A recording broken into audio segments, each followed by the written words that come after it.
Yo, Bakayalo Kono Yalo, et oui, on se retrouve pour le résumé complet du chapitre 1101 de One Piece, les amis. Et je vois que mes titres putaclic sur Mihawk, vous les kiffez extrêmement bien, je vois des commentaires incroyables.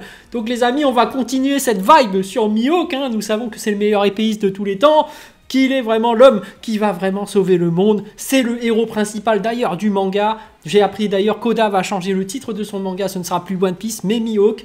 Donc on va faire des titres putaclic par rapport à Mihawk. Avant de commencer ce résumé complet, bien évidemment, mon manga Wolfus qui sort le 31 janvier 2024. Donc note-le sur ton agenda. Ce sera disponible sur Manga Draft.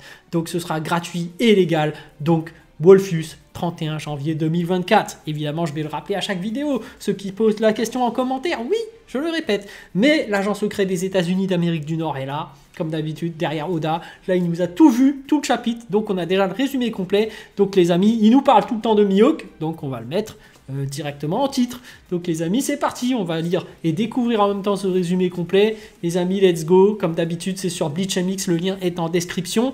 Donc, si vous voulez voir le résumé complet directement, allez-y. Mais voilà, nous, ce qu'on va faire, c'est qu'on va regarder tranquillement le résumé complet du chapitre. Tout simplement, voilà, on a toutes les informations. C'est parti! Donc, il faut que je me dépêche quand même, parce que je dois quand même aller au taf, là.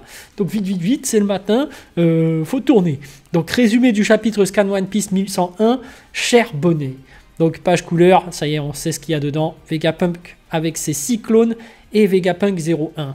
Vegapunk est au milieu de la double page. À sa droite, Lilith et Pythagore. À sa gauche, Atlas et Edison. Dans le fond, on peut voir le visage de York. À droite, le visage de Shaka à gauche. Et Vegaforce 01 au centre. Ok. Donc on voit que oui, hein, Vegapunk s'est divisé. Hein, voilà. Le chapitre débute avec un petit flashback dans le flashback. L'inception, direct. Kuma se rappelle d'un de ses voyages avec l'armée révolutionnaire dans le royaume de Goa. Kuma a dit qu'il a remarqué que Dragon semblait savoir beaucoup sur ce pays. Il dit aussi que Dragon a visité un village à l'extérieur du pays pour observer un certain garçon. Quel mateur.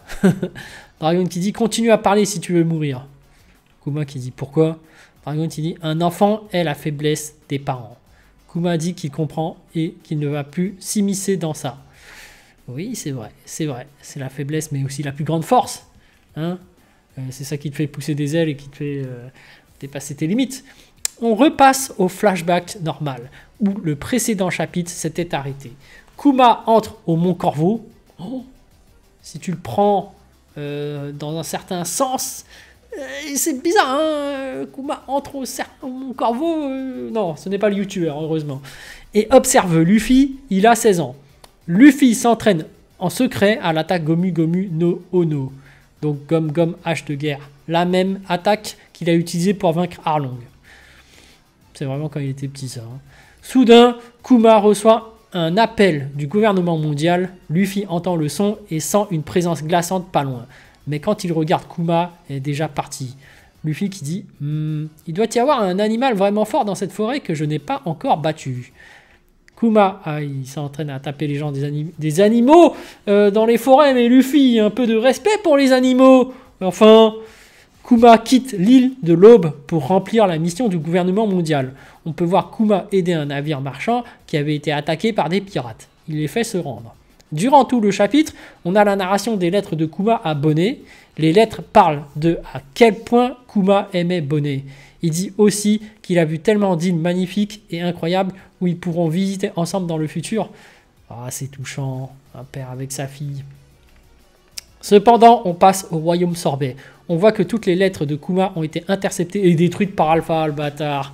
Bonnet attendait les lettres de Kuma tous les jours, mais ne les a jamais reçues. Bonnet révèle les pouvoirs du Chitosho no Mi à Alpha et à l'équipe médicale. Kone lui avait dit de garder ses pouvoirs secrets. Kone qui dit « Un aigle intelligent cache toujours ses serres ». Kuma a visité le laboratoire de Vegapunk. On le voit rencontrer le clone de Stussy. Le clone de Stussy qui dit « Je me demande qui est le plus malchanceux, un humain sans conscience ou un clone avec une conscience ?» Et Vegapunk qui répond « Suffit Stussy, je t'ai dit que tu es une humaine ». Vegapunk qui dit qu'il a déjà sa tête de pomme explique qu'une fois les modifications finalisées, Kuma n'aura plus aucun souvenir et aucune émotion. Cependant, Vegapunk va garder la conscience de Kuma jusqu'au dernier instant. Il reste un an avant que l'opération chirurgicale soit complète. On voit Kuma aider l'armée révolutionnaire de temps en temps, mais maintenant qu'il est complètement silencieux. Il ne leur parle plus du tout. Dragon et ses autres amis savaient qu'il devait avoir une raison derrière le comportement de Kuma. Traumatisme, il ne parle plus. Vous savez, il y a des gens qui deviennent muets à cause des traumatismes. Hein. Donc là, ouais. Retour au royaume de Sorbet. Bonnet fête son 9e anniversaire, mais les lettres de Kuma ne sont toujours pas arrivées. Mais quel enfoiré. Donc en fait, il fait tous ses efforts, toutes les lettres qu'il écrit dans le vide, quoi. Cela fait 1 an que l'opération de Bonnet est terminée, mais elle est guérie à 100% maintenant. Cependant, Alpha ne va pas laisser Bonnet sortir avant son 10e anniversaire. Mais Alpha, vas-y là, lâche-la faire, putain. C'est qu'une petite fille, laisse les lettres, vas-y. C'est quoi cet enfoiré? Koné a eu une information d'un bar local. Un membre de l'île médicale semble avoir laissé entendre qu'Alpha et les autres membres de l'équipe médicale sont des agents du gouvernement mondial. Koné et les habitants du royaume Sorbet comprennent que la situation n'est pas du tout normale. Alors, ils planifient l'évasion de Bonnet. C'était temps.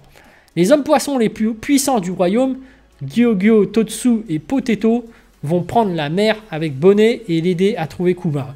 Ils retapent un navire d'hommes poissons en navire pirate et le décor. Cela ressemble à de la pizza pour Bonnet.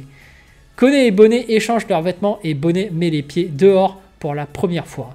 Bonnet passe les gardes et arrive au bateau. Cependant, Alpha comprend que c'est Bonnet et la poursuit en utilisant le guépo. Alpha qui dit « Au cas où tu tentes de fuir, je suis autorisé à te battre et t'immobiliser ». À la fin du chapitre, Bonnet, en forme enfant, se souvient du jour où elle a demandé à Kuma à quoi Nika ressemble. Kuma qui répond « Je ne suis pas sûr ». Tout ce que je sais, c'est que son corps a les caractéristiques du caoutchouc et qu'il peut se battre comme il le veut. Bonnet utilise alors son attaque futur déformé. Bonnet qui fait distorsion future, le futur où je deviens comme Nika. Ah ouais, Nika c'est vraiment le dieu libérateur, hein. Tout le monde pense à lui et espère qu'il viendra les sauver. C'est une lueur d'espoir Nika en fait, c'est un symbole. Dans une épique double page finale, Bonnet frappe Alpha avec un poing géant comme le Gear 3 de Luffy. Puis Bonnet s'échappe du royaume Sorbet. Ah, stylé, bien fait pour Alpha. Toutes les lettres, franchement, ouais, il mérite que Mihawk débarque et le coupe en deux, quoi. Vas-y Mihawk, fais un truc là, c'est toi le vrai sauveur. Narrateur qui dit « Le gouvernement mondial a immédiatement été au courant que l'otage Bonnet s'est échappé, puis son navire d'homme-poisson qui a pris la mer pour trouver son père devint bientôt un navire pirate de la nouvelle génération, rivalisant avec Luffy et les autres pirates de la pire génération. » Ok, c'était ça donc l'histoire de Bonnet. Pause la semaine prochaine, il n'y aura pas de chapitre la semaine prochaine. Le chapitre 1102 sort le 20 décembre dans le Weekly Shonen Jump numéro 25. Donc les amis, voilà, petit résumé complet. On a vraiment eu le flashback, hein, clairement l'histoire de Bonnet, triste, touchant. Un gouvernement mondial qui fait en sorte de vraiment se faire détester, hein, parce qu'on voit vraiment que là, Alpha prive Bonnet de toutes ses lettres, tous les efforts que Kuma a fait. C'était touchant, un père pour une fille, des petits messages, mais non, ça ne lui parvenait pas. Et franchement, c'est des enflures. C'est des enflures, il mérite que Mihawk arrive et détruise toute la marine et tout le gouvernement mondial. On attend vraiment du lourd par rapport à Mihawk, mais on sent qu'il va faire quelque chose de dingue. Les amis, Mihawk, rappelez-le, c'est celui qui possède la volonté du Di. Di qui signifie Dracule. Oui, c'est le père de tous les pirates, Dracule Mihawk. Et donc tous les Di, en fait, comme Luffy, Di, Monkey, c'est Luffy, Dracule Mihawk. Monkey. Oui, tout ça pour vous dire que Mihawk, c'est son manga, ne l'oubliez pas, c'est lui l'homme le plus important de ce manga, c'est lui qui va faire la fête à tout le gouvernement mondial, à toute la marine et à tous les Yonko, et c'est lui qui va... il a déjà trouvé le One Piece en fait, qu'est-ce que je raconte, donc c'est pas lui qui va trouver le One Piece, c'est lui qui va le donner aux autres, le faire découvrir, puisque lui chaque année il le trouve à chaque fois, c'est lui qui le donne à la fin, on le retrouve sur son siège, tiens, bravo, tu as fait tout le voyage, voici le One Piece, c'est moi.